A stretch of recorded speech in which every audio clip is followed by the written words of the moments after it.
साहेब की जय। बोलिए सतगुरु बंदी छोड़ कबीर साहेब की जय। बोलिए संत बीदी नितिनदास साहेब की जय। बोलिए परम पूज्य पिता कबीर साहेब की जय। साहेब बंदी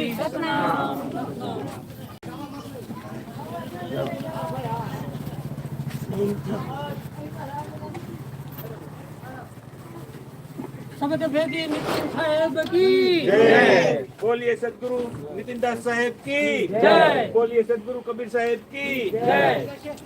नाम से बैठो।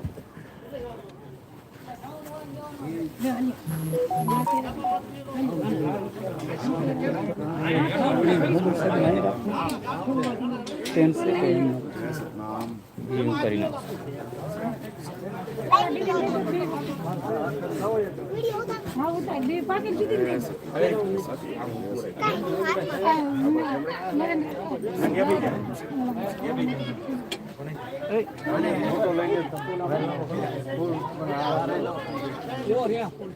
ये गिलास नीचे नीचे नीचे અત્યારે કઈ સ્વાગત રાખવાનું પછી હો આરતી રાણી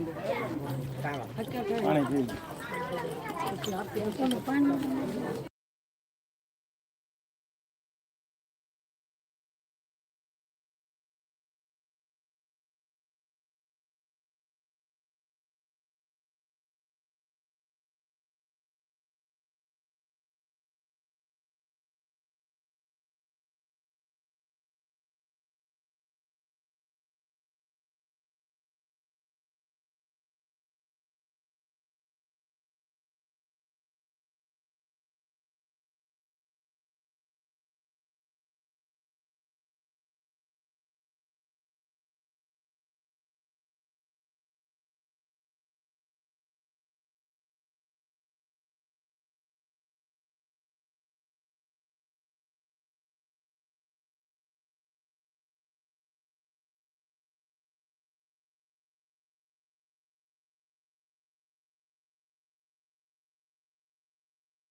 हाँ हाँ लगभग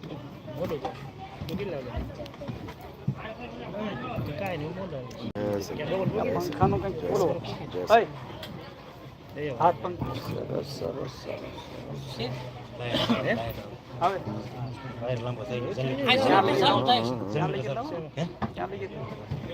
ક્યાં તો કઈક રૂમાલ ગુમાલ રાખ क्या वो लाइट नहीं क्या वो लगे पवन नाखिए हम चलाओ હલાવો હેલો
હે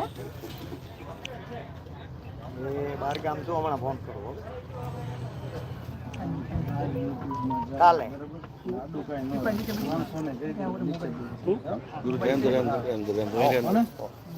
रहने देते वहीं पे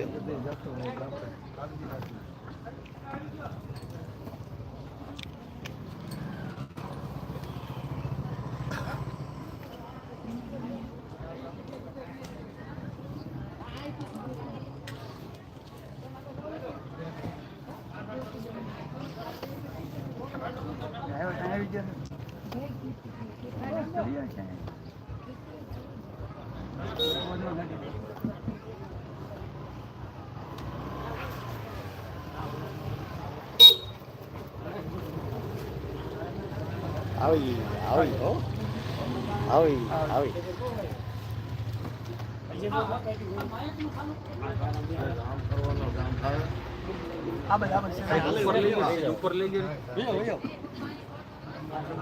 ठीक है सेब आम का ऊपर ले लियो अरे તો અવાજ એનો આવી છે બધા. ये हालવાનું બંધ કરી દો થોડીક વાર. જરા ફોન થોડો રાખી દે હાલવાળા તમે નામ. આગળ જવા દો ફોન કરો. બધાના આગળ લઈ લેવું બધું. એટલે લઈ હા. હજી લઈ લ્યો બાદ લ્યો હોવાથી કોઈ અવરજવર બહુ ન કરી ઉભાનો રહેવું શાંતિથી બધા બેસ. બરાબર લાજ પ્રોગ્રામ છે. આખા વિશ્વમાં આ આમાં શું કરવાનું આ થોડું ફૂલ કરી નાખો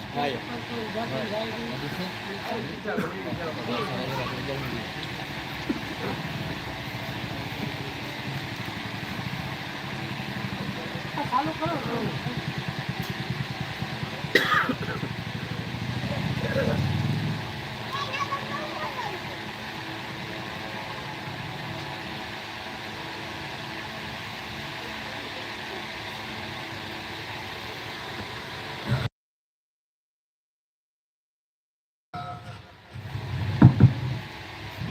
साहेब बंदगी सतनाम।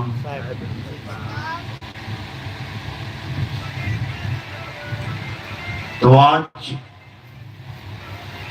जसदन राजकोट में अमरेडी गांव में परमपिता परमात्मा के मूल ज्ञान का प्रचार होने जा रहा है।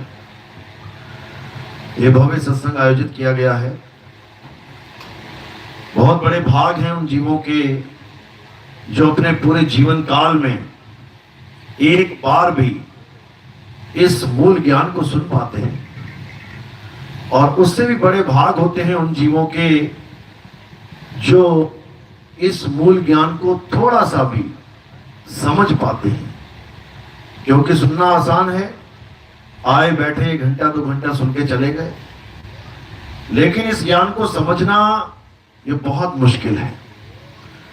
बड़े बड़े ऋषि मुनि पीर पैगंबर औलिया इस ज्ञान को नहीं समझ पाए, ऐसे ही जीवन जी के चले गए।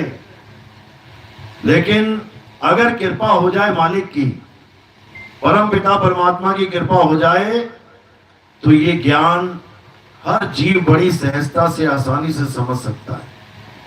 लेकिन ये तभी समझ पाएगा जब उस पर मालिक की दया हो, नहीं तो जितना मर्जी लगा ले, सारी उम्र भी सुनता रहेगा, तब भी नहीं समझ सकता कि आखिर बताया क्या जा रहा है। इसीलिए कबीर साहब ने बोला था, लाखन में कोई समझ न पई है और कोटि मध्य जानेंगे, कहें कबीर सुनो भाई साधो, हमें बिरले हंस पहचानेंगे।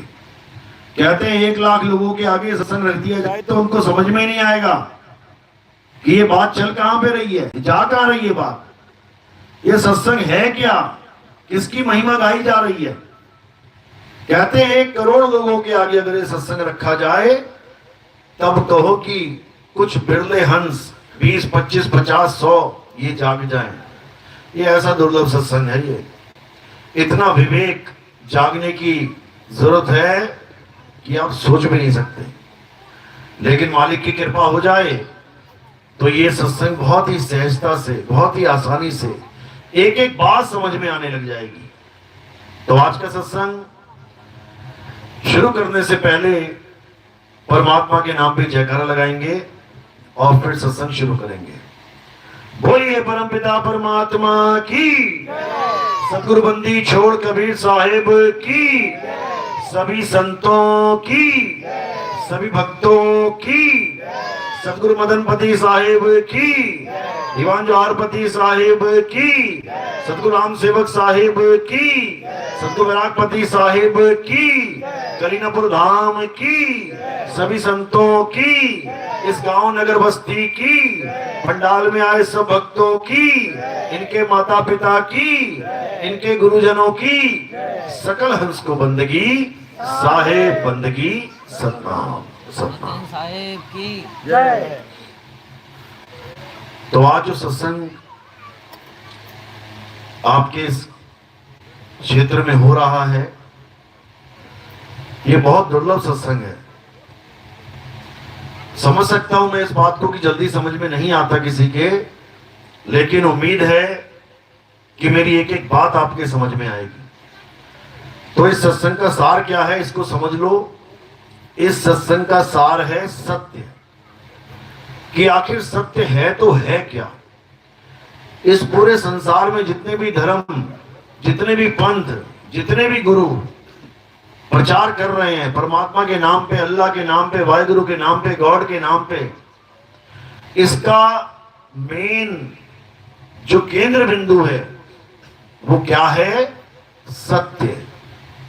अगर आपके पास सत्य है तब आप किसी भी पंथ में जुड़ जाओ, किसी भी धर्म में जुड़ जाओ, इससे कोई फर्क नहीं पड़ता।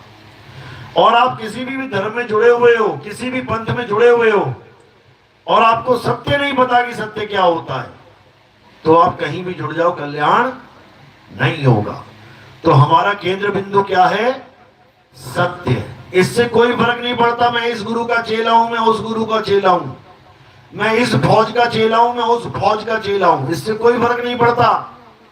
चेला किसका बनना है, मैं सत्य का चेला हूं।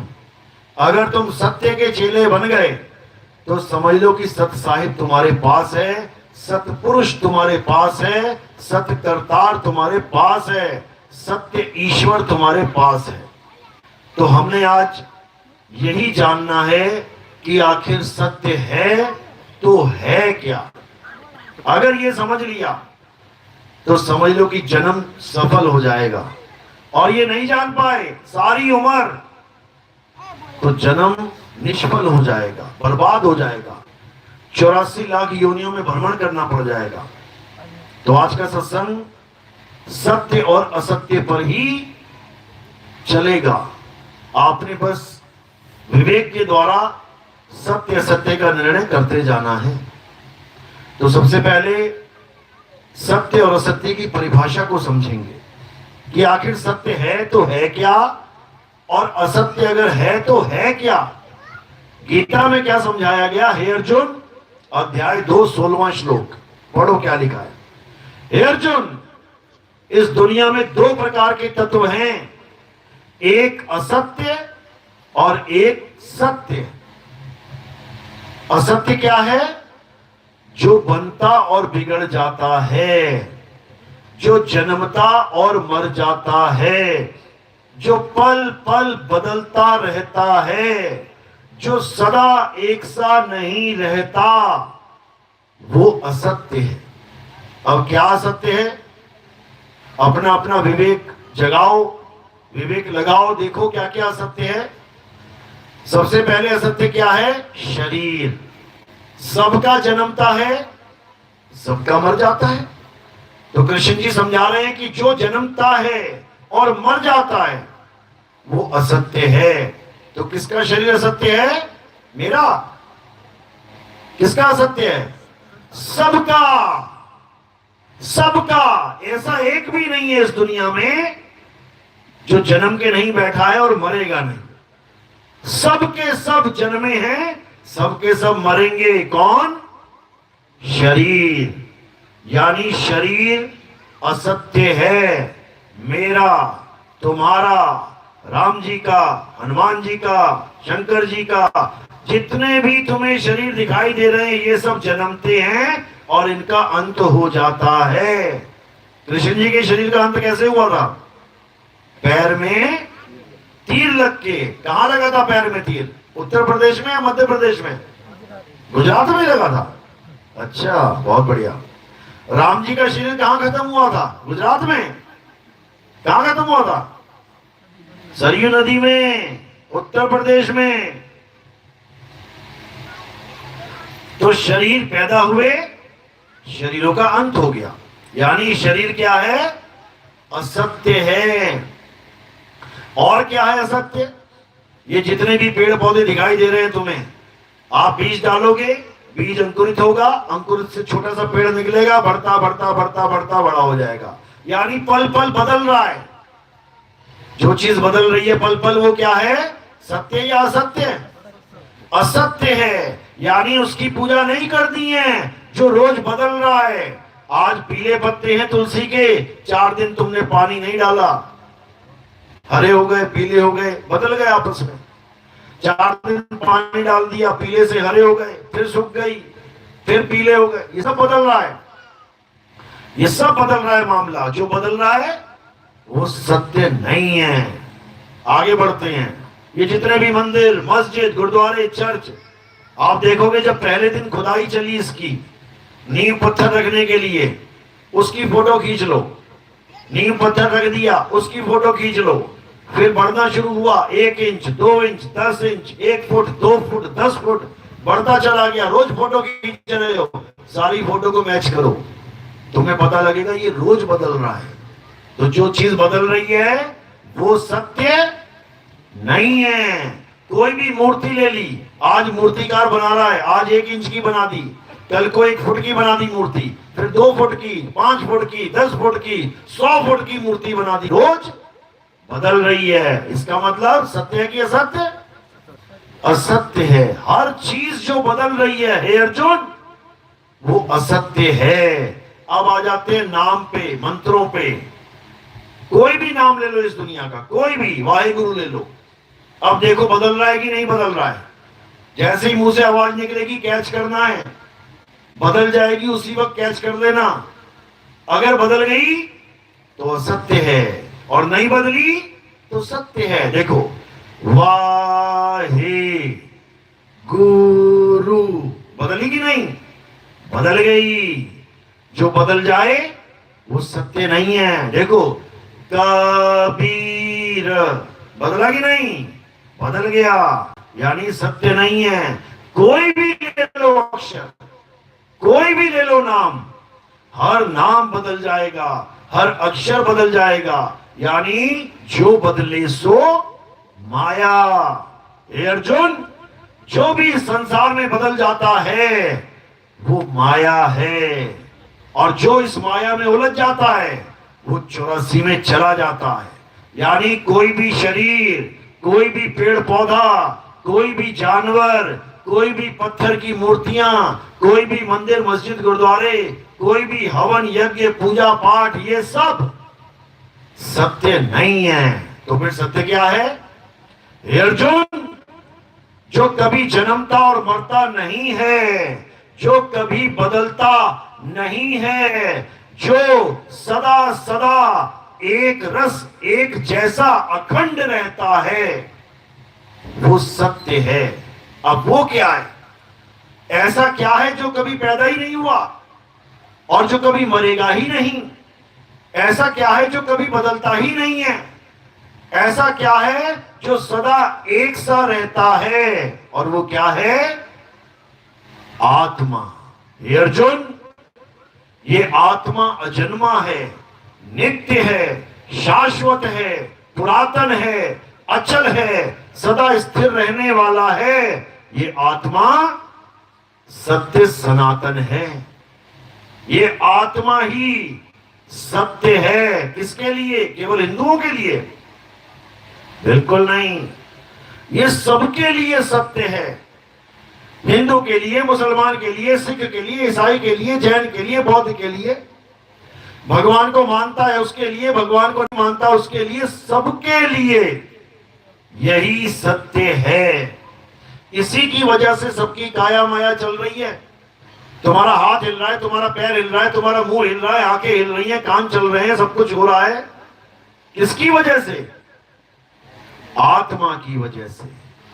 ये आत्मा ही सत्य है। हे अर्जुन, इस आत्मा को ना तो कोई शस्त्र काट सकता है, इस आत्मा को ना तो अग्नि जला सकती है, इस आत्मा को ना तो वायु सुखा सकती है, इस आत्मा को ना तो जल भिगो सकता है। इस आत्मा का कोई कुछ नहीं बिगाड़ सकता।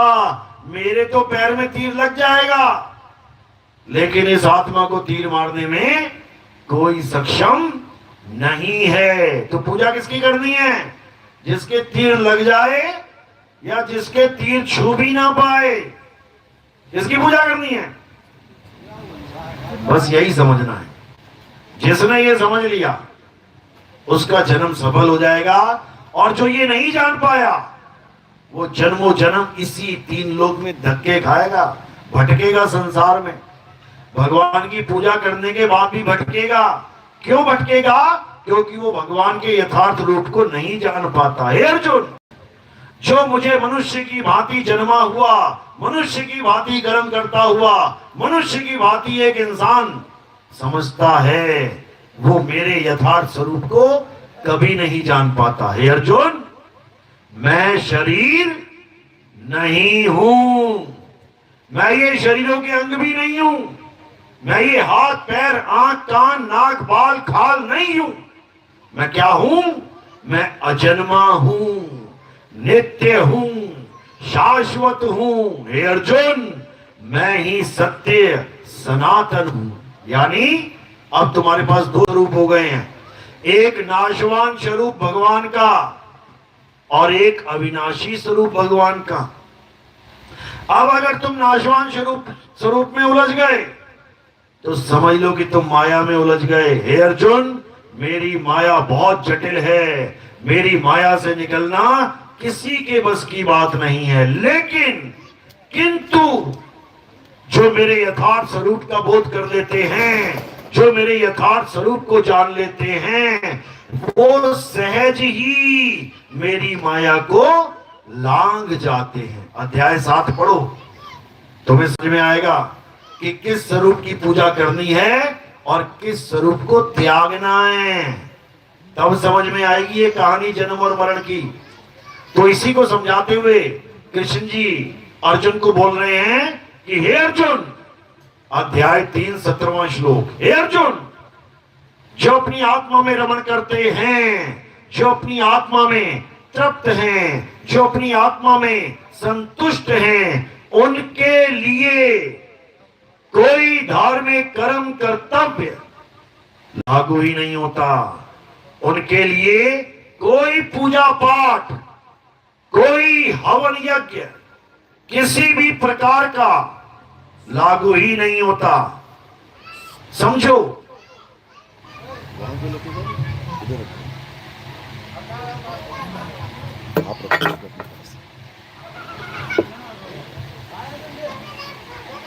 तो करना क्या है? अब हमने एक ही चीज को समझना है। वो क्या है? कैसे हम अपने आत्म स्वरूप में स्थित हो जाएं, कैसे हम अपने आत्म स्वरूप में रमण करें। जब तक हमें रमण करना नहीं आ गया अपनी ही आत्मा में, तब तक किसी को परमात्मा नहीं मिल सकता। कारण क्या है? कारण यह है कि परमात्मा कहीं बाहर है ही नहीं। परमात्मा हमारे शरीर में भी है ही नहीं। ना वो हमारे शरीर में है, ना वो शरीर से बाहर माया जगत में है। तो वो कहां है? वो हमारी आत्मा में है। कैसे? जैसे दूध में घी है, जैसे तिल में तेल है, ऐसे ही परमात्मा आत्मा में है। कबीर साहब समझा रहे हैं इशारे से, ज्यों तिल माही तेल है और ज्यों चकमक में आग, तेरा साईं तुझ में है, जाग सके तो जाग। कहते तेरा साईं तुझ में विराजमान है, तुझे किसी और को नहीं खोजना है, तुझे अपने आप को खोज के उसमें रमण करना है, अपनी आत्मा को खोज के उसमें रमण करना है, तब परमात्मा का पता चलेगा, अन्यथा ऐसे ही जीवन बर्बाद हो जाएगा। 10 लीटर कैन में दूध लेके चल रहे हो और घी को ढूंढने के लिए बाहर भटक रहे हो, और घी है कहां? उसी दूध में है, उसी दूध में घी छुपा हुआ है। लेकिन तुम्हें विधि ही नहीं पता कि दूध से घी निकाला कैसे जाता है, तो सारी उम्र दूध ही लेके चलते रहोगे, घी को कभी प्राप्त नहीं कर सकते।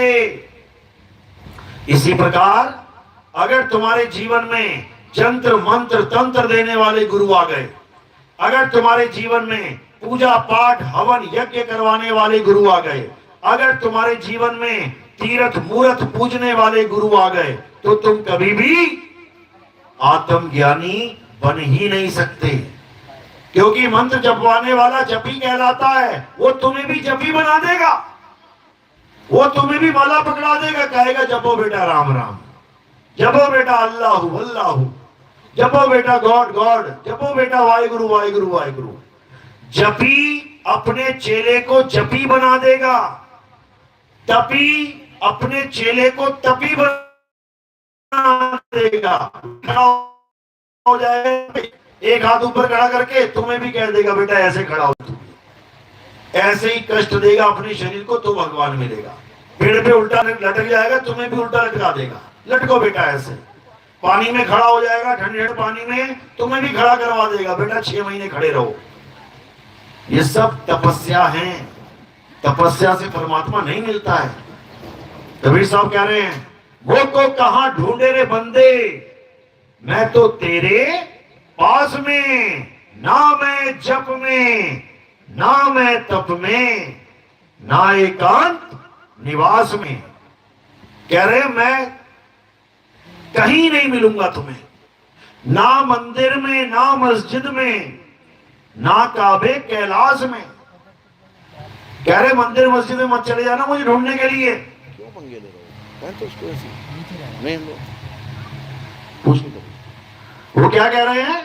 ना मंदिर में, ना मस्जिद में, ना काबे कैलाश में, यानी कहीं बाहर जाने की जरूरत नहीं है। ना मैं जप में, ना मैं तप में, कोई तप नहीं करना, कोई जप नहीं करना, कुछ नहीं करना।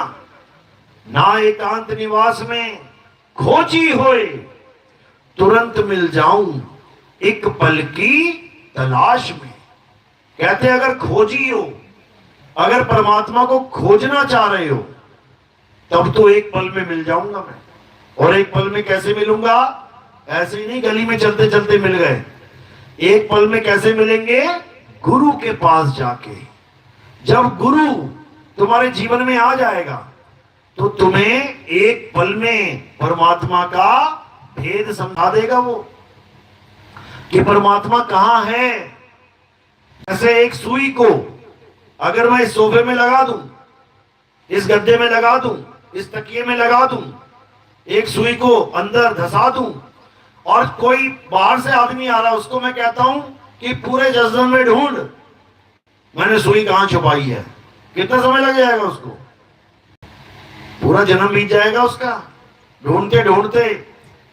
लेकिन एक बंदा आ गया जिसने देख लिया था कि मैंने यहां छुपाया है, अब वो उसको बिना बताए, बिना बोले एक इशारा कर दे अगर, तो उसकी सारी दौड़ धूप खत्म हो जाएगी और उसको एक पल में पता लग जाएगा कि वो कहां छुपी हुई है। बस एक इशारा कर दे जैसे ये, बस खेल खत्म हो गया। यानी सारे जन्मों जन्मों का जो चक्कर था खत्म एक ही पल के अंदर। कहते खोजी होए तुरंत मिल जाऊं एक पल की तलाश में। और कहें कबीर सुनो भाई साधो मैं तो हूं विश्वास में। यानी जब गुरु तुम्हें मिल गया, गुरु ने तुम्हें भेद समझा दिया कि बेटा यहां पर है परमात्मा, उसके बाद क्या करना है? पूरे विश्वास से गुरु के द्वारा बताई गई विधि को अपने जीवन में धारण कर लेना है। जो गुरु ने बता दिया कि बेटा ऐसे कर तब मिलेगा परमात्मा, फिर वैसे ही करना है। भेद तो एक पल में समझ में आ जाएगा, लेकिन प्राप्ति के लिए समय लगता है।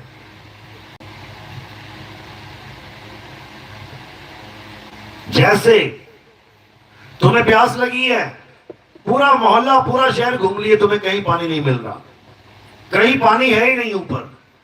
अब एक गुरु मिल गया तुम्हें, हाँ बेटा क्या चाहिए, क्या ढूंढ रहे हो? अरे बाबा जी पानी ढूंढ रहा हूं मैं। बेटा जहां तू खड़ा है, जहां पर भी तू, बस तू नीचे गड्ढा खोदना शुरू कर। कहीं पर भी गड्ढा खोदना शुरू करेगा, क्या हो जाएगा? धरती के नीचे छुपा हुआ जल स्रोत है, उसको कुआं कहते हैं, वो नीचे मिल जाएगा उसको।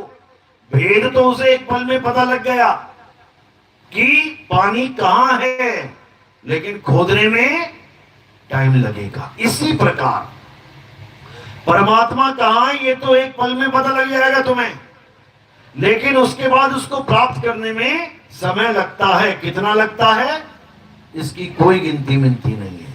कहो एक पल में मिल जाए, मालिक की दया हो जाए, कहो एक हफ्ते में आ जाए, एक महीने में, एक साल में, कहो पूरा जन्म लग जाए, लेकिन तुमने ये नहीं सोचना है कि कब होगा, क्या होगा, कैसे होगा। तुमने केवल अपनी हाजिरी लगानी है, हाजिरी। तो कह रहे हैं द्वार धनी के पड़े रहो, धक्का धनी का खाओ, और कबहू धनी निवाजी हैं जो दर छाड़ना जाओ। कह रहे हैं दरवाजा छोड़ के मत जाना, अपनी ड्यूटी बजाते रहना। कभी ना कभी, कभी ना कभी वो परमात्मा जरूर दया करेगा, दरवाजा खोलेगा। चाहे सारी उम्र बीत जाए, अंत समय भी आ जाए, तब भी वही करना है जो गुरु ने बताया है। कहीं ऐसा ना हो कि तुम्हारा विश्वास डामाडोल हो जाए कि पूरी उम्र बीत गई, आज तक नहीं मिला। अंत समय में भी अगर तुमने मन का दाव, अगर मन को दाव लगाने दे दिया तो तुम्हारी हार हो जाएगी। क्योंकि दो ही ज्ञान है इस दुनिया में, या तो गुरुमुख ज्ञान या मनमुख ज्ञान। गुरुमुख ज्ञान वो है जो गुरुजी ने तुम्हें बताया है, और मनमुख ज्ञान वो है जो मन ने सारे संसार को भरमाया है। ये पूजा कर ले, वो पूजा कर ले, ये मंत्र पढ़ ले, वो मंत्र पढ़ ले, ये सब मनमुख ज्ञान है। इस तीर्थ में चला जा, उसमें चला जा, ये मनमुख ज्ञान है। और गुरुमुख ज्ञान क्या है? गुरु के द्वारा सच्चे नाम का, सच्चे शब्द का भेद प्राप्त कर लेना। अंत समय तक उस दाव को लगाना है तुमने। कहते राम नाम रटते रहो, जब लग घट में प्राण, कब हूं दीन दयाल के, भनक पड़ेगी कान। अंत समय तक तुमने दाव नहीं छोड़ना है, तब तुम्हारा कल्याण होगा, नहीं तो नहीं होगा। तो क्या कह रहे हैं कि जब तक तुम्हें सत्य और असत्य का निबेड़ा करना नहीं आ गया, नीर छीर का निबेड़ा करना नहीं आ गया, तब तक तुम्हारे जीवन में सत्य प्रवेश नहीं कर सकता। कोई भी तुम्हें नकली माल बेच जाएगा। तुम्हें सब्जी खरीदनी नहीं आती, तुम जाओ मार्केट में, देखो जो बंदा बेच रहा है वही तुम्हारे आगे खराब खराब सब्जी फेंक देगा कि उठा ले इसको। वो भी यही चाहता है कि खराब वाली बिक जाए और बढ़िया वाली पड़ी रहे। आजकल तो ऐसा हो गया, तुम छांट छांट के डालोगे भी तो वो तोलते तोलते पन्नी बदल देगा। जो पहले से सड़ा हुआ माल रखा वो चेप देगा तुम्हें, तुम लेके चले जाओगे। कोई नहीं चाहता कि तुम्हें सत्य प्राप्त हो, कोई नहीं चाहता कि तुम्हें असली चीज प्राप्त हो। सब ठगने वाले ठगैत बैठे हैं यहाँ पे। एक डकैत होता है, ठग होता है। तो ठग प्यार से ठगता है, अपना बन के ठगता है। डकैत जोर से ठगता है। तो ठग कौन है और डकैत कौन है, अच्छे से समझ लो। डकैत कौन है? जो तुम्हें डरा के तुम्हारा पैसा छीन लेता है। वो डरा डरा के छीनता है, तुझे ऐसा हो जाएगा, तुझे वैसा हो जाएगा, काल सर्प योग है, ढस लेगा, फलाना है, ढिकाना है। ये तुम्हें डरा डरा के पैसा लिया जा रहा है। तुमने कभी नहीं जाना कि काल सर्प योग होता क्या है, कौन सा काल सर्प है ये। पितर रुष्ट हो गए हैं, पितर दोष लग गया। एक पितर ने आके ना बताया कि मैं रुष्ट हो गया तुमसे। पितरों के नाम भी नहीं पता होंगे तुम्हें। लेकिन डर का साम्राज्य है। डरा दो और पैसा निकलवा लो। एक है ठग। ये ठग क्या होते हैं? ये प्यार से ठगते हैं, प्यार से। ये जितने गुरु बैठे हुए हैं ना, ये प्यार से ठग रहे हैं तुम्हें। दे क्या रहे हैं? मंत्र रहे हैं। कबीर साहब समझा रहे हैं, घर घर मंत्र देते हैं, माया के अभिमाना, और गुरुआ सहित शिष्य सब बूढ़े, अंतकाल पछताना, साधो देखो ये जग बौराना। यानी तुम्हें प्यार से सत्संग करके सब कुछ करके उसके बाद असली वस्तु नहीं पता लगने देंगे कि असली चीज क्या है, और नकली तुम्हें चेप देंगे, तुम्हें पकड़ा देंगे। असली और नकली में फर्क जान लो क्या है। असली नाम और नकली नाम में फर्क क्या है समझ लो। जो असली नाम है वो वस्तु है, वस्तु, और जो नकली नाम है वो अक्षर है, अक्षर। अब तुम्हें वस्तु दी गई है या तुम्हें अक्षर पकड़ाए गए हैं, बस तुम इतना विचार कर लो, और कुछ नहीं समझना, ज्यादा लंबी बात। गुरुजी ने मुझे वस्तु का ज्ञान दिया है या गुरुजी ने मुझे अक्षर का ज्ञान दिया है, जपने वाला, बस इतना समझना है। गिलास में पानी है, पानी एक वस्तु है, उस वस्तु को ग्रहण करके मेरा गला गीला होगा, लेकिन उसी पानी का एक नाम भी है, जल, वाटर, नीर, तोय, पानी। ये क्या है? ये अक्षर है। अगर गुरु ने वस्तु दे दी तब नाम जपने की जरूरत नहीं, और अगर गुरु ने नाम जपवा दिए तो वस्तु का कोई अता पता नहीं। समझ लो। तो कबीर साहब क्या समझा रहे हैं? वस्तु का बोध कराने वाला गुरु, वस्तु का ज्ञान समझाने वाला गुरु, मंत्र जंतर देने वाले गुरु नहीं। तो क्या कह रहे हैं? वस्तु कहीं ढूंढे कहीं, कैसे लागे हाथ, और गुप्त वस्तु तब मिले, भेदी लीजे साथ। भेदी लीना साथ में, दीनी वस्तु लखाए, और कोटि जन्म का पंथ था, पल में पहुंचा जाए। यानी हमें कैसा गुरु चाहिए? जो हमें हमारी वस्तु का ज्ञान करा दे, हमें उस अनमोल वस्तु से जोड़ दे जो पहले से ही मेरे पास है। मेरी वस्तु मेरे पास है, तुम्हारी वस्तु तुम्हारे पास है। उस वस्तु का बोध कराने वाला गुरु ही सच्चा गुरु होता है। और वो वस्तु क्या है? मीराबाई समझा रही है अपने भजन में, पायो जी में नाम रतन, धन पायो, वस्तु अमोलक, दी मेरे सतगुरु, कृपा कर अपनायो। पायो जी में नाम रतन, धन पायो। कहती है मेरे गुरु ने मुझे वो वस्तु दे दी। कौन सी वस्तु? कितनी कीमत है उसकी?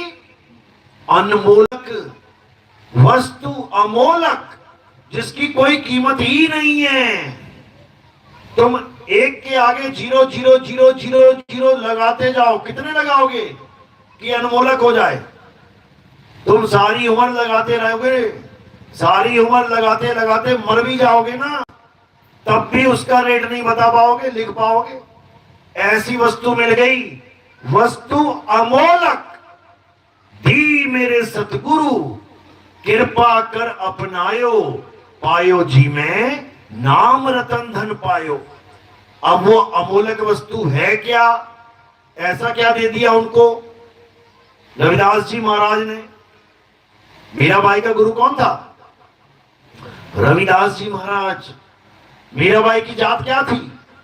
राजपूत थी, क्षत्रिय। और उनके गुरुजी, उनकी क्या जात थी? सोचो, उस वस्तु का ज्ञान प्राप्त करने के लिए मीराबाई ने एक बार भी नहीं सोचा कि मेरी जात क्या है, मेरे गुरुजी की जात क्या है। लेकिन आज लोग गुरु बनाते हैं जात के, और गुरु चेला बनाता है जात देख के। ना मीराबाई ने अपने गुरु की जात देखी और ना रविदास जी महाराज ने अपनी शिष्या की जात देखी। कबीर साहब भी यही समझा रहे हैं, जात न पूछो गुरु की और पूछ लीजिए ज्ञान, मोल करो तलवार का और पड़ी रहने दो म्यान। यानी गुरु और चेले का रिश्ता केवल ज्ञान का रिश्ता होना चाहिए, ये जात पात का रिश्ता नहीं। तो जात पात से ऊपर उठ के जब मीराबाई ने उस अनमोलक वस्तु का ज्ञान प्राप्त किया, तब उसे समझ में आया कि असली परमात्मा कौन है। आज तक किसको मानती थी? कृष्ण जी की मूर्ति को, पत्थर की मूर्ति को ले लेके घूम रही थी गली गली में। लेकिन जब मीराबाई को गुरु मिल गए, उन्होंने पत्थर की मूर्ति छुड़वा दी और क्या दे दिया? अनमोलक हीरा पकड़ा दिया। वो अनमोलक हीरा मीराबाई के पास पहले से था, लेकिन उसका भेद नहीं पता था, उसका ज्ञान नहीं था। यानी वो आत्मा मीराबाई के पास पहले भी थी, वो आत्मा तुम्हारे पास भी पहले से है, लेकिन तुम्हें उस आत्मा का भेद नहीं पता, तुम्हें उस आत्मा के बारे में कुछ जानकारी ही नहीं है, तो तुम्हें वो कभी प्राप्त भी नहीं होगी। तो मीराबाई कहती है वस्तु अमोलक, यानी मुझे मेरी आत्मा का ज्ञान दे दिया किसने? रविदास जी महाराज ने। वस्तु अमोलक दी मेरे सतगुरु और कृपा कर अपनायो, कृपा करके अपनाया उन्होंने मुझे।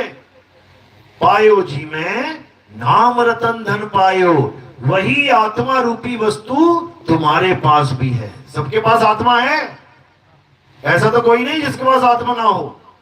अपनी अपनी आत्मा लेके आए हो सब? घर पे तो नहीं छूट गई किसी की? हाथ खड़ा करो। छूट गई? बहुत बढ़िया। हाथ चेक करो जरा, सबके पास है आत्मा? अगर हाथ भी लगा के चेक कर रहे हो ना, इसलिए कर पा रहे हो क्योंकि आत्मा है। अगर आत्मा ना हो तो क्या होगा? यहीं धराशायी हो जाओगे, ये जमीन पे पड़े मिलोगे यहीं पे।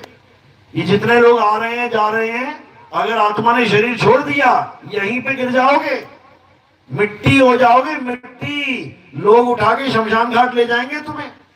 अगर तुम्हें रोज घर से ऑफिस, ऑफिस से घर जा रहे हो केवल आत्मा की वजह से, रोज मंदिर से घर, घर से मंदिर जा रहे हो आत्मा की वजह से। जैसे ही आत्मा ने छोड़ दिया, अब घर में बैठे बैठे भी शमशान घाट पहुंच जाओगे। याद रखना, बीच में ब्रेक कहीं नहीं लगेगी। 4 लोग आएंगे, उठाएंगे, जय श्री राम, राम नाम सत्य करते हुए ले जाएंगे तुम्हें। तो अगर तुम घर में खाना खा रहे हो, घर में सो रहे हो, घर में तुम्हें प्यार मिल रहा है, किसकी वजह से? आत्मा की वजह से। बच्चा तुम्हें मम्मी मम्मी कह रहा है, तुम बच्चे को बच्चा बच्चा कह रहे हो। पति पत्नी से, पत्नी पति से प्यार कर रही है, आत्मा की वजह से।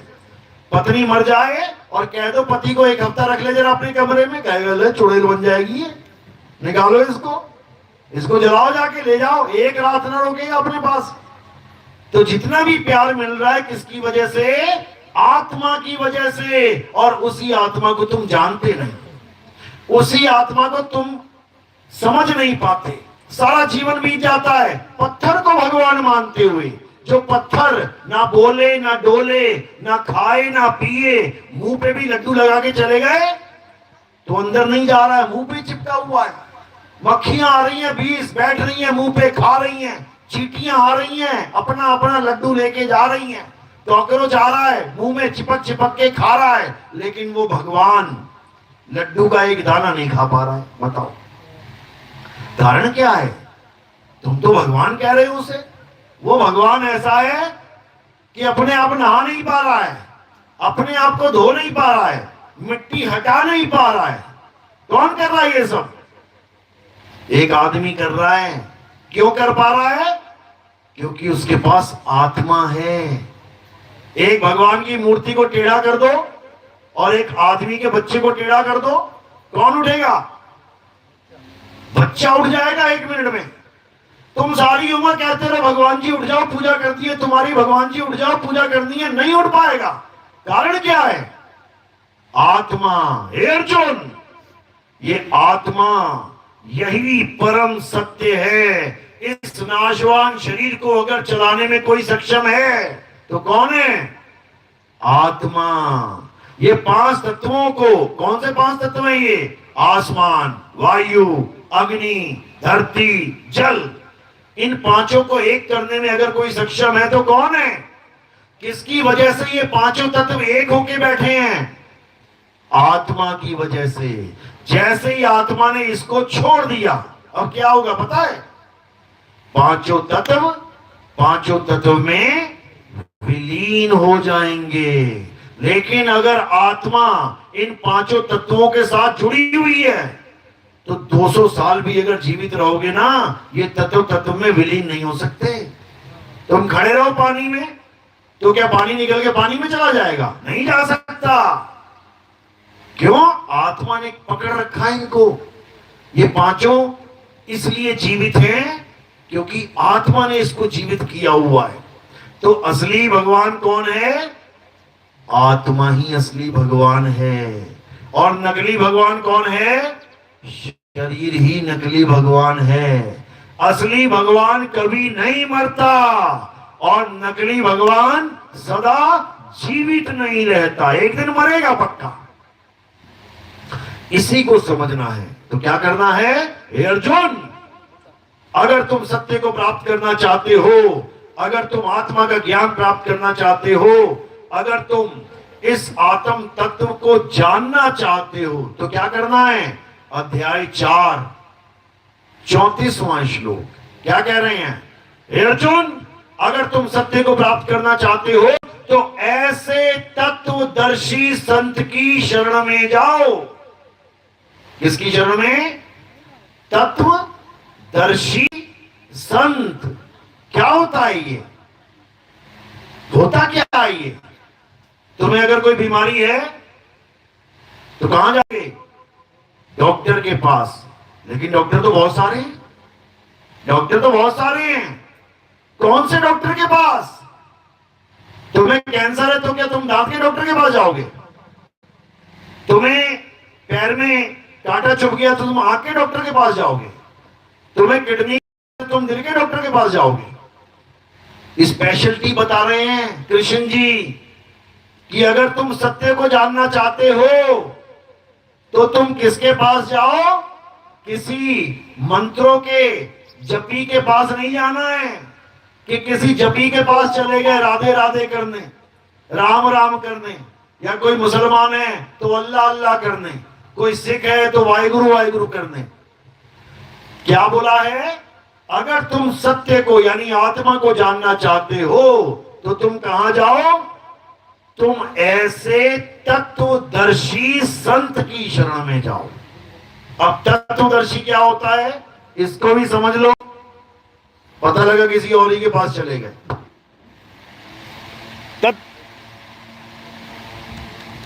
देखो भाई झटका लगा पानी में। चलता था। लाइट आ गई।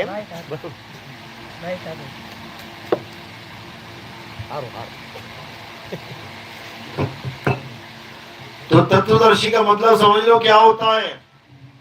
कहीं मंत्रदर्शी के पास मत चले जाना। तत्वदर्शी का मतलब होता है जो दोनों प्रकार के तत्वों का ज्ञान रखता है, असत्य तत्व का भी और सत्य तत्व का भी, दोनों का ज्ञान। यानी जो तुम्हें असत्य और सत्य दोनों का भेद बता दे, उसमें से असत्य को छुड़वा दे और सत्य को लखा दे, उसे तत्वदर्शी संत कहते हैं। मदन साहब क्या कह रहे हैं? सोई गुरु पूरा कहावे, जो 2 अक्षर का भेद बतावे, एक छुड़ावे एक लखावे, तब प्राणी निज घर को जाए। यानी अगर तुम्हें ऐसा गुरु मिल गया जो तुम्हें शरीर से, काया से, माया से, इन मंत्रों से, तप पूजा पाठ व्रत से, इस सारे संसार से अलग कर दे और क्या लखा दे? तुम्हें तुम्हारी आत्मा का लखाव करा दे। वही तत्वदर्शी संत है। पहले तुम अपने आप को शरीर मानोगे, आज मान ही रहे हो। क्या मानते हो अपने आप को? मैं आदमी हूं। एक औरत क्या मानती है अपने आप को? मैं औरत हूं। एक लड़का क्या मानता है अपने आप को? मैं तो लड़का हूं। और एक लड़की क्या मानती है अपने आप को? मैं तो लड़की हूं। ये जब तक आप मान रहे हो, तब तक आप अपने असत्य स्वरूप को धारण करके हो। मैं लड़का हूं, मैं लड़की हूं, मैं आदमी हूं, मैं औरत हूं, तो क्या होगा? पक्का मरोगे। क्योंकि आदमी और औरत जन्मते और मर जाते हैं। आदमी भी जन्मता है, मर जाता है, औरत भी जन्मती है, मर जाती है। तो जब तक तुम अपने आप को आदमी और औरत समझते हो, तब तक तुम पक्का मरोगे। और जब तुम्हारे जीवन में तत्वदर्शी संत आ जाएगा, वो तुम्हें इस काया से जुदा कर देगा, हटाएगा। ये काया तुम्हारे जीवन से, हटा इसको। अब क्या करना है? अब अपने आप को आत्मा समझ के भक्ति कर। उस आत्मा को 24 घंटे याद कर।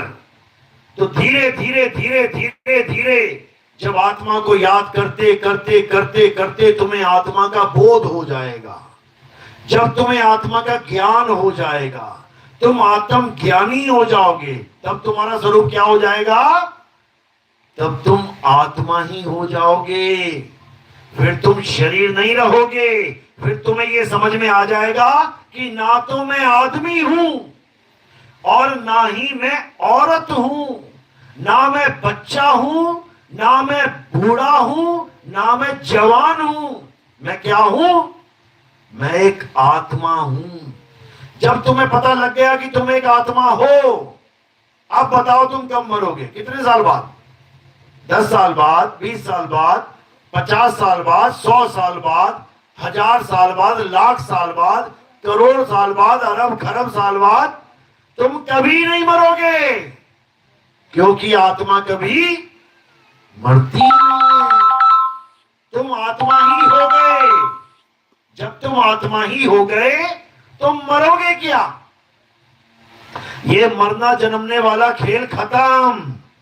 ये जन्म मरण का रोग खत्म।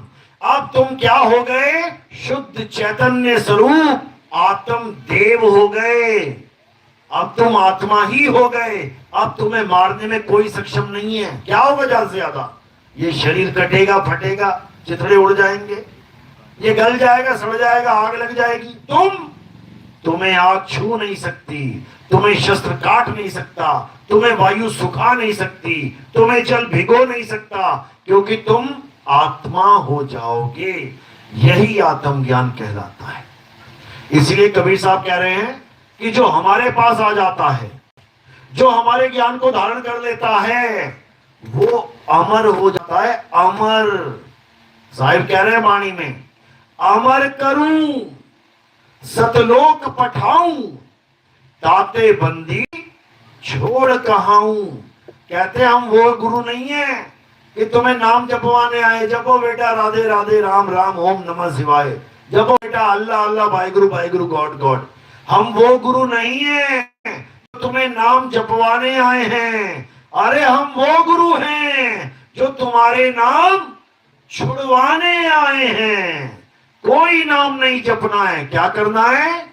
अपनी आत्मा का ज्ञान प्राप्त करना है। जो वस्तु तुम्हारे पास पहले से है, जो वस्तु तुम ही हो, अपने आप को याद करना है कि आखिर मैं हूं तो हूं कौन। तब समझ में आएगा ये ज्ञान। तो आत्मज्ञान का मतलब ये नहीं है। आजकल क्या चल रहा है, जब से हमने YouTube पे सत्संग शुरू किए हैं, तब से बच्चा बच्चा आत्मज्ञानी हो गया है। जो पहले पत्थर पूजते थे, जो पहले मंत्रों के जाप देते थे, जो पहले कुछ और बताते थे, आज वो सब आत्मा आत्मा आत्मा करते नजर आ रहे हैं। और 2, 4, 5 साल के बाद ऐसा इस दुनिया में कोई गुरु नहीं होगा जो आत्मा आत्मा नहीं करेगा। सबको करना पड़ेगा, सबको करना पड़ेगा। 1960, 70 के 80 के गाने सुने हैं ना, कैसे होते थे फिल्मों के, और आज के सुन लो। कहां गए वो ज्ञान गाने? अगर वो सिंगर भी आ गए तो उन्हें आज वाले गाने गाने पड़ेंगे, मजबूरी है, नहीं तो कोई सुनेगा ही नहीं। समझो, आज अगर डिस्को डांस चल रहा है तो हर गाना ही डिस्को पे चल रहा है, सबको ऐसे ही गाने गाने पड़ रहे हैं। इसी प्रकार जब ये आत्मा का ज्ञान पूरे वेग से चलेगा तो नाना करते करते सबको आत्मा आत्मा आत्मा बोलना ही पड़ेगा, चाहे उसके बाद फिर वो उन्हीं नामों को जपवाता हो, उसी पुरानी क्रिया को करता हो, उन्हीं 5 नाम 7 नाम 10 नाम को जपता हो, उन्हीं पूजा पाठ हवन यज्ञ को करता हो, वही त्रिकुटी पे ध्यान, वही श्वासों पे ध्यान, वही काया माया का ध्यान, चाहे करवा कुछ भी दे, लेकिन बोलेगा आत्मा आत्मा आत्मा। मजबूरी हो जाएगी बोलना। क्यों? क्योंकि नितिन दास ने आत्मा का ज्ञान पूरे विश्व में खोल दिया है। जो पहले केवल आत्मा आत्मा करते थे 2 4 5, अब वो आत्मा के ज्ञान को और ज्यादा डीपली बताने लग गए हैं। क्यों? क्योंकि सुनी सुनाई बात सुना रहे हैं। जो केवल आत्मा से आगे नहीं बढ़ पा रहे थे कि तुम एक आत्मा हो, तुम एक आत्मा हो, अब वो आत्मा के अक्षर के अर्थ बताना शुरू हो गए हैं कि आत्मा कहते क्यों है, होता क्या है, आत्मज्ञान कहते किसे हैं। क्यों? कॉपी करना उनकी मजबूरी बन जाएगी। तो आत्मज्ञान का मतलब समझ लो क्या होता है। जहां पर भी आत्म शब्द जुड़ गया, आत्म, इसका मतलब ये नहीं कि किसी भगवान की बात चल रही है, इसका मतलब ये नहीं किसी परमात्मा की बात चल रही है, इसका मतलब ये नहीं कि किसी देवी देवता की बात चल रही है, इसका मतलब ये बिल्कुल भी नहीं कि तुम्हारे अलावा किसी और की बात चल रही है।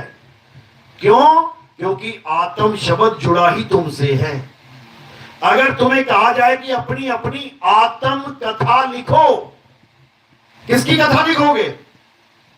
आत्म कथा यानी खुद की कथा। तुम्हें अपने बारे में लिखना पड़ेगा। तुम इस दुनिया में कब आए, तुमने क्या कब किया, कौन सी पढ़ाई करी, शादी कब हुई, बच्चे, अपने बारे में सब कुछ लिखना पड़ेगा।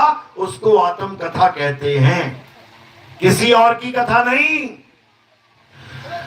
अगर तुम्हें कोई कहे कि आत्महत्या कर लो, या तुम कहो कि मैं आत्महत्या करने जा रहा हूं, तो किसकी हत्या हो रही है वहां पे?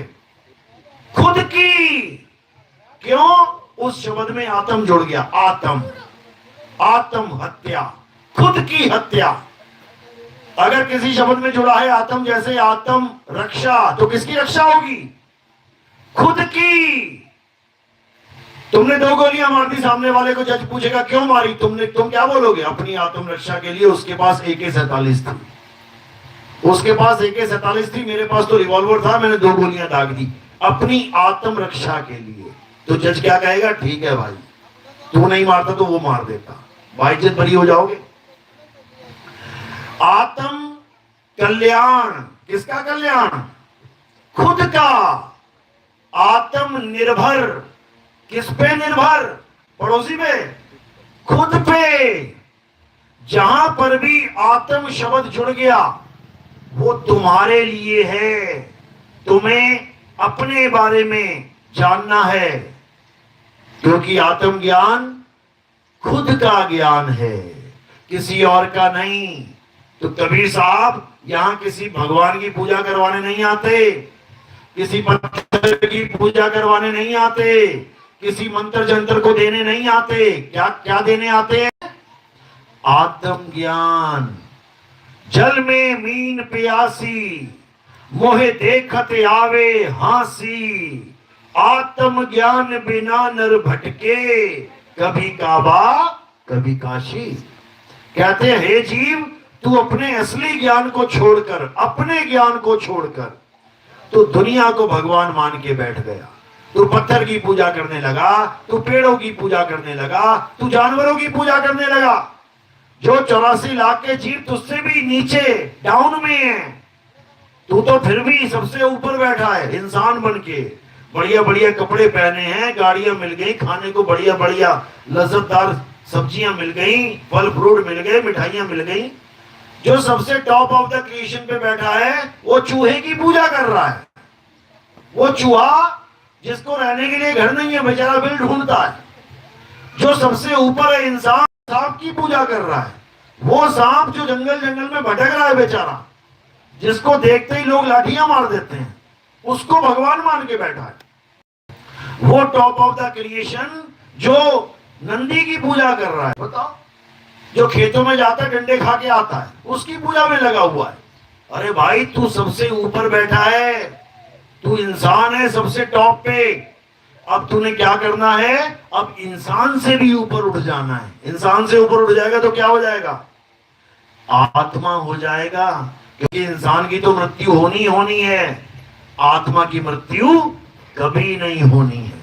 तो इसलिए आत्म ज्ञान में आके अपनी आत्मा का ज्ञान प्राप्त करना है, किसी और को नहीं पूजना है, अपनी आत्मा को जानना है। तो यही समझाते हुए कृष्ण जी ने क्या कहा? हे अर्जुन, जो अपने इसी जीवन काल में आत्मा के ज्ञान को समझ जाता है वो स्थित प्रज्ञ कहलाता है। यानी वो सुख और दुख से ऊपर उठ के आत्म तत्व में लीन हो जाता है, वही मुक्ति का, वही मोक्ष का अधिकारी होता है। बाकी सब मेरी माया में जन्मते मरते रह जाते हैं। अगले जन्मों में तुम्हें कौन सा शरीर मिलने वाला है अभी तुम्हें नहीं पता। अगर थोड़ी देर के लिए भी पता लग जाए ना कि अगले जन्म में मैं क्या बनने वाला हूं, हालत खराब हो जाएगी तुम्हारी। गिर के जंगलों में देखो कैसे हिरण बेचारे कभी इधर से इधर भाग रहे हैं, उधर से उधर भाग रहे हैं। क्यों? उनको पता है कि शेर ही शेर है यहाँ पे, पता नहीं कब दबोच लेंगे, कब फाड़ के खा जाएंगे। सोते भी खड़े खड़े हैं हिरण, क्योंकि उनको पता है बैठ के सो गए ना उठने भी नहीं देगा वो, कान खड़े करके सोते हैं। हल्का सा भी छड़छड़ होती है पत्तों की, एकदम जाग जाते हैं कि भागो वरना मरो। तुम लोग तो फिर भी ताले लगा के आराम से सो जाते हो चार दीवारी करके, शेर भी नहीं घुस सकता हमारे घर में। इतनी सहूलत मिली है इंसान जन्म में, क्यों है? ताकि तुम भक्ति कर सको, अपने आप को जान सको। और तुम लोग कहां जा रहे हो? तुम लोग फिर जंगल में ही जा रहे हो, भगवान को ढूंढने के लिए जंगल में ही जा रहे हो, जहां फिर शेर तुम्हारा इंतजार कर रहा है। होते ही हाथ से आराम से घर में बैठा है, बारिश ही बारिश हो रही है, सावन का महीना है, पहाड़ पे चला जा रहा है। वो केदारनाथ चला गया, 2 लाख बंदा मर गया। घर में बैठा था आराम से, घर में ही आत्मा थी, आत्मा में परमात्मा। वहां क्या लेने जा रहा था? मृत्यु बुला रही थी, साक्षात काल भगवान बुला रहा था, चले गए।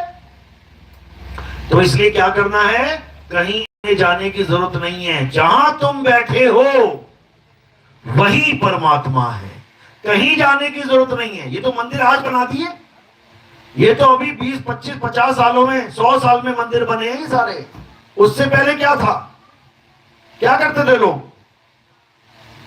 सोचो, जो सत्य का खोजी था केवल वो घर छोड़ के जाता था, नहीं तो सब घरों में बैठे थे। कौन जा रहा है जंगल में? जंगल में क्यों जाते थे?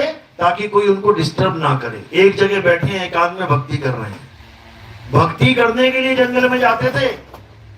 आज तुम्हारे पास बहुत सारी सहूलत है, तुम अपना अलग कमरा बना लो, ताला लगाओ और घर में बैठो भक्ति करो। तुम्हारे लिए कमरा ही जंगल हो गया, कोई डिस्टर्ब नहीं करेगा तुम्हें।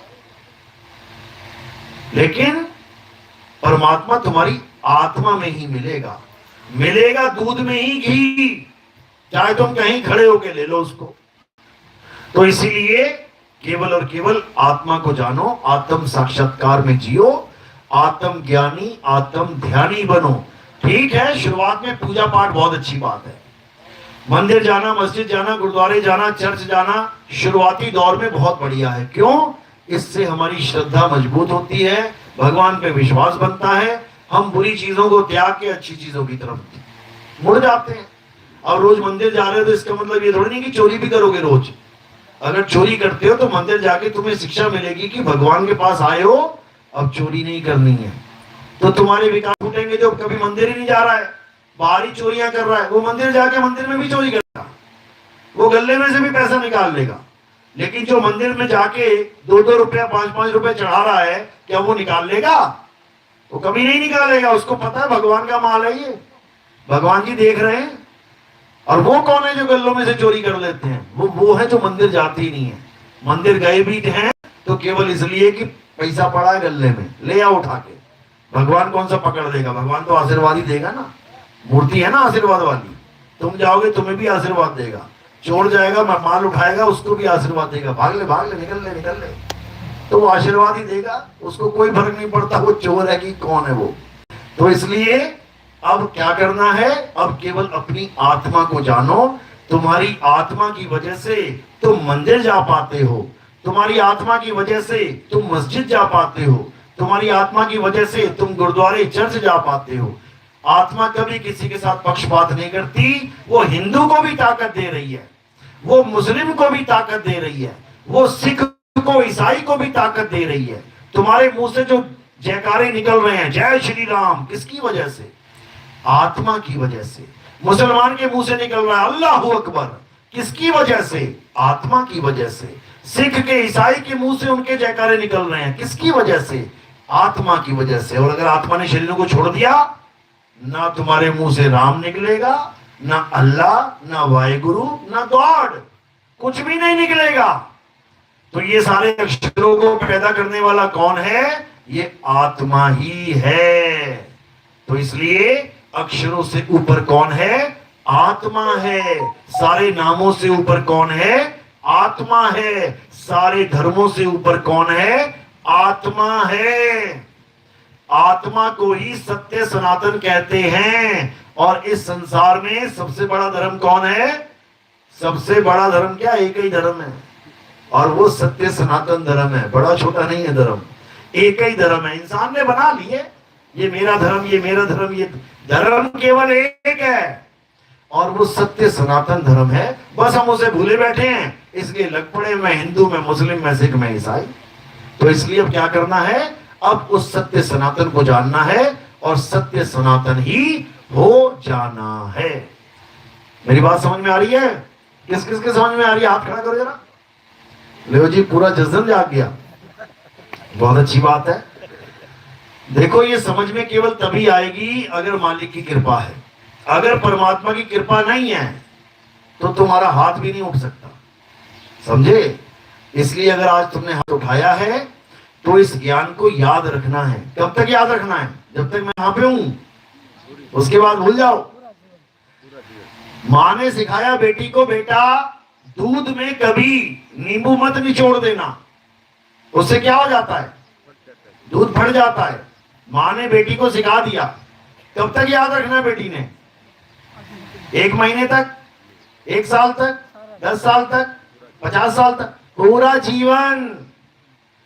पता लगा ससुराल गई, 10-10 लीटर दूध में रोज नींबू निचोड़ दे रही है, वो घर पहुंचा देगी सास मार मार के, कहेगी मां से सीख किया पहले। यानी ये जो ज्ञान आपको मिला है ये सत्य ज्ञान है। और सत्य ज्ञान कब तक याद रखना होता है? जब तक तुम्हारे घट में प्राण है, तब तक। समझो, यानी आज जो तुम आत्मा की महिमा सुन रहे हो, ये कब तक याद रखनी है?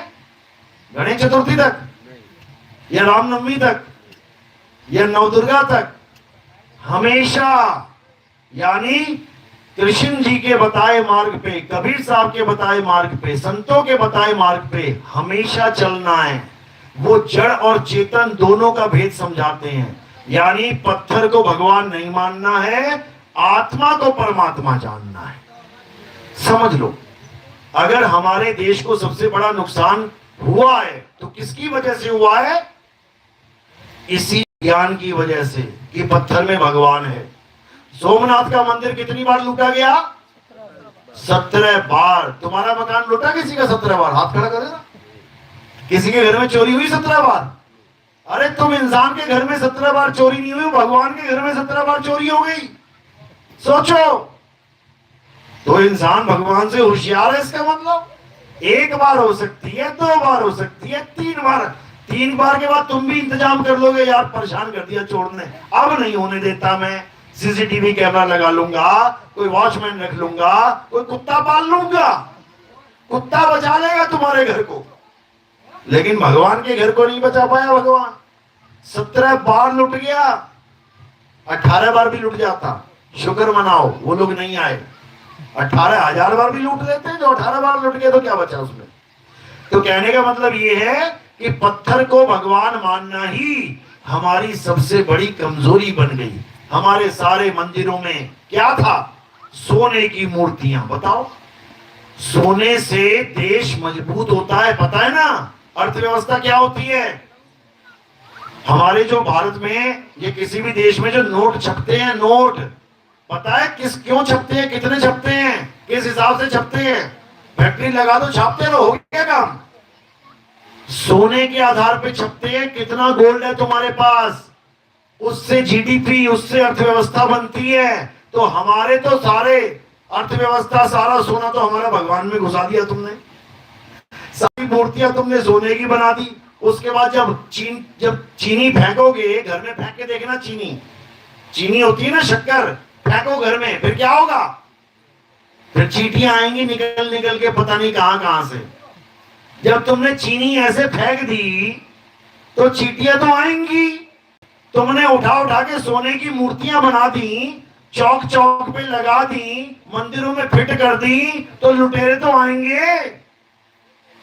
इससे अच्छा पत्थरों की बनी रहने देते यार। पत्थर लाद लाद के लेके जाते ऊँटों पे। अगर पत्थर की मूर्तियां होती तो सोमनाथ मंदिर कितनी बार लुटता? कितनी बार? एक बार भी ना लुटता। पत्थर कौन लेने आएगा लूटने? तुम जाओगे पत्थर लूटने? सोने की मूर्तियां थी, सोने की पूरी सजावट थी। आ गए लुटेरे, एक बार में आए, सारा उठा के ले गए, सोना खाली कर दिया पूरा मंदिर। अब आएगा दोबारा कोई लूटने? जब मंदिर खाली हो गया दोबारा कौन आएगा लूटने? लेकिन दोबारा फिर आ गए, क्यों? क्योंकि कुछ मूर्खों ने फिर से सजा दिया, वो दोबारा लूट के ले गए, फिर खाली कर दिया। अब दोबारा आएगा कोई खाली कमरे में चोरी करने? तुम्हारा मकान खाली हो, कोई चोरी करने आएगा क्या? उसके बाद क्या हुआ? तीसरी बार फिर सजा दिया, ले लो। वो तीसरी बार फिर लूट के ले गए। फिर क्या हुआ? चौथी बार फिर सजा दिया, वो फिर लूट के ले गए। फिर क्या हुआ? करते करते 17 बार लुट गया। समझो कौन लुट रहा है? पता है? हम लुट रहे हैं। हमारी संपत्ति है ये, हमारा सोना था हमारे देश का, किन्होंने लुटवा दिया? किन्होंने? समझो। तो अब क्या करना है? अब भगवान को भगवान रहने दो भैया, सोना चांदी मत बनाओ। ना राम जी सोने के थे, ना श्याम जी सोने के थे, ना हनुमान जी सोने के थे। अरे वो तो पत्थर के भी नहीं थे। कृष्ण जी कहते हैं कि मैं शरीर नहीं हूं, यानी मैं 5 तत्वों का शरीर नहीं हूं, मैं आत्मा हूं। तो उनको आत्मा रहने दो ना भाई। जब वो कह रहे हैं कि मैं आत्मा हूं, तो उसको पत्थर, सोना, चांदी, हीरे, जवाहरात क्यों बना रहे हो? उसको आत्मा ही रहने दो। और वो ये कह रहे हैं कि तुम भी शरीर नहीं हो, तुम भी आत्मा हो। तो तुम्हें क्या करना है? तुम भी शरीर से आत्मा हो जाओ। तो जैसा पिता वैसा पुत्र, जैसा बाप वैसा बेटा। ना बाप शरीर, ना बेटा शरीर, ना बाप सोने का, ना बेटा सोने का, बात खत्म।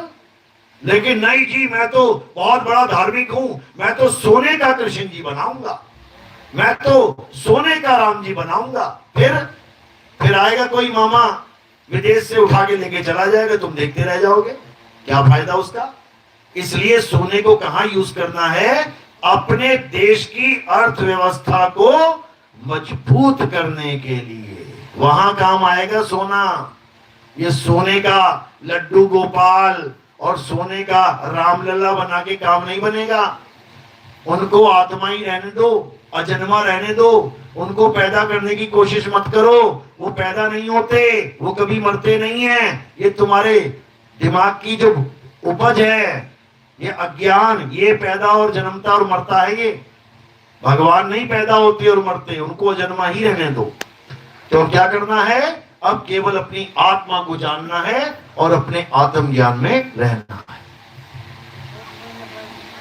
तो आज का सत्संग यही समाप्त करते हैं, क्योंकि आगे भी सत्संग है।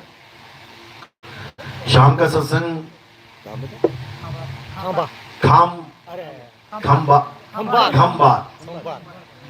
खंबात में प्रोग्राम है आगे, तो अब वहां के लिए निकलना है। तो आज का सत्संग यही समाप्त करते हैं। बोलिए परमपिता परमात्मा की, सतगुरु बंदी छोड़ कबीर साहिब की, सभी संतों की, सभी भक्तों की आज के आनंद की सकल हंस को बंदगी साहिब बंदगी सतनाम। अब आरती का समय। आरती कैसे होती है समझ लो। हमारे पंथ में किसी भी पत्थर की, फोटो की पूजा की, किसी भी जड़ वस्तु की, किसी भी नाशवान वस्तु की आरती नहीं होती। हमारे यहाँ किसकी आरती होती है? हमारे यहाँ आत्म देव की आरती होती है। हमारे यहाँ आत्मा की आरती होती है। हमारे यहाँ जीवित गुरु की आरती होती है। हमारे यहाँ आत्मा की आरती होती है। आत्मा है ना मेरे पास? Thank you. तो जो मेरे पास आत्मा है वो आत्मा ही ज्ञान समझा रही है, वो आत्मा ही गुरु है। गलती से भी मुझे भी शरीर मानने की गलती नहीं करना है। गुरु शरीर नहीं है, गुरु आत्मा है। आप भी शरीर नहीं हो, आप आत्मा हो। गलती से अपने आप को शरीर माने बैठे हो, जबकि एक समय ऐसा आएगा जब आप सब शरीर को छोड़ दोगे। कहते हैं ना, मेरे पिताजी ने शरीर छोड़ दिया शाम के 5 बजे। तो पिताजी ने शरीर छोड़ा है तो शरीर तो गिर गया, पिताजी कहां गया? पिताजी कहां चला गया शरीर को छोड़ के? जो चला गया ना वो था असली पिताजी, और जो छूट के गिर पड़ा जमीन पे वो नकली पिताजी था, जिसको तुम असली पिताजी मान मान के फोटो खिंचवा रहे थे ना, ये मेरा पिताजी, ये मेरा पिताजी। वो 5 तत्व थे, मिट्टी हवा पानी धरती आकाश। 5 तत्वों के शरीर को पिताजी मान बैठे, और जिस आत्मा ने पिताजी के शरीर को धारण किया हुआ है उसको तुम जान नहीं पाए, अब उसको जानना है। चलो, तो आरती कैसे होती है आत्मदेव की समझ लो। थोड़े से फूल उठाने हैं और मेरे सिर के ऊपर रख देने हैं। ये सिर के ऊपर क्यों रखते हैं? क्योंकि पैर के अंगूठे से लेके सिर की चोटी तक ये क्या दिखाई दे रहा है? नाशवान शरीर। तो हमने नाशवान शरीर की पूजा नहीं करनी है। हमने फूल कहां रख दिए? नाशवान शरीर से परे। जब हम नाशवान शरीर से परे फूलों को रख देते हैं तो वो आत्मदेव के चरणों में समर्पित हो जाते हैं। तो हमारे यहाँ आरती किसकी है? आत्मा की। तो जो आरती करना चाहेगा वो आगे आ सकता है, और अगर कोई प्रचार प्रसार में योगदान करना चाहता है, सेवा में कुछ देना चाहेगा, क्योंकि आपको पता है कि हमारा प्रचार टीवी चैनल पे भी आता है, 2 चैनलों पे आता है हमारा। एक साधना टीवी पे आता है, आप सुबह सुबह देखेंगे तो आपको 9:30 बजे तक 5 बार मैं दिखाई दूंगा। उसमें यही ज्ञान समझाता हुआ, मंत्र जंत्र छुड़वाता हुआ। एक ईश्वर टीवी आता है, उसमें भी आप देखेंगे, उसमें पूरा दिन हमारी ऐड चलती है। तो वो ऐड कैसे चलती है? वो आप लोग के योगदान से चलती है। जो आप लोग सेवा में कुछ देते हैं वही हम टीवी चैनल वालों को दे देते हैं, और वो अपना पूरे विश्व में, क्योंकि मैं तो नहीं जा सकता हर जगह, लेकिन टीवी चैनल पूरी दुनिया में चल रहा है। जहां जहां हिंदुस्तानी बैठा है वो उस चैनल को देख रहा है। बीच में मैं भी आ जाता हूँ। लोग मेरी बात सुनते हैं, मेरा फोन नंबर है, उस पर फोन करते हैं विदेशों से। हम अमेरिका से बोल रहे हैं, हम जर्मनी से बोल रहे हैं, हम फ्रांस से बोल रहे हैं। आपका ज्ञान सुना हमने, यूट्यूब पे सर्च किया, बहुत अच्छा लग रहा है, बहुत बढ़िया लग रहा है। तो ये किसकी वजह से? ये आप लोगों की वजह से, ये आपके दान की वजह से। हमारे पास कुछ नहीं है अपना। चलो, तो आज का सत्संग ये समाप्त करते हैं। बोलिए परमपिता परमात्मा की सदा ही जय हो। सतनाम साहिब।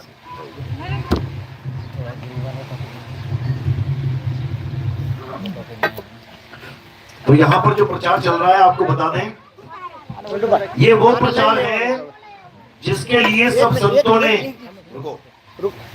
ये वो प्रचार है जिसके लिए सब संतों ने अपनी वाणियों में, अपने ग्रंथों में इसकी महिमा गाई है कि एक ऐसा समय आएगा कलयुग में जब चारों तरफ हाहाकार चल रहा होगा, युद्ध चल रहे होंगे।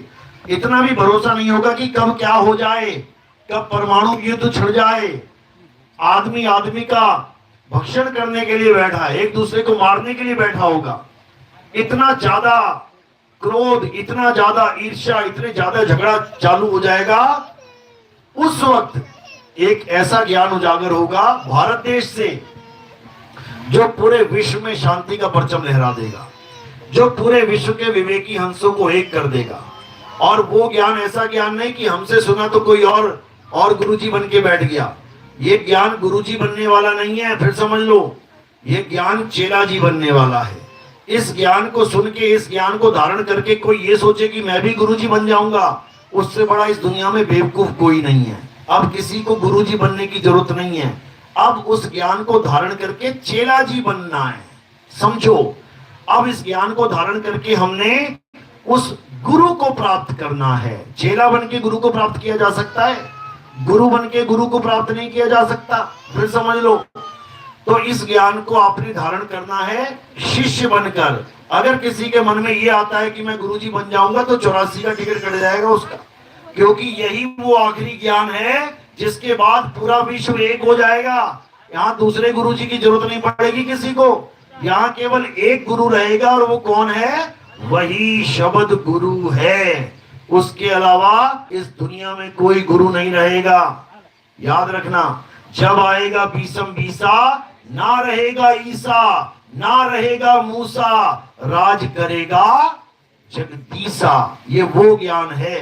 तो इस ज्ञान को अच्छे से समझना है और धारण करना है। बोलिए परमपिता परमात्मा की सदा ही जय हो। साहिब बंदगी सतना। अब क्या करना है, जैसे आरती होगी थोड़ा थोड़ा पीछे हो जाना है, आपने बीच में कम से कम 10 फुट का गैप दे देना है, उसमें से आपने आना है।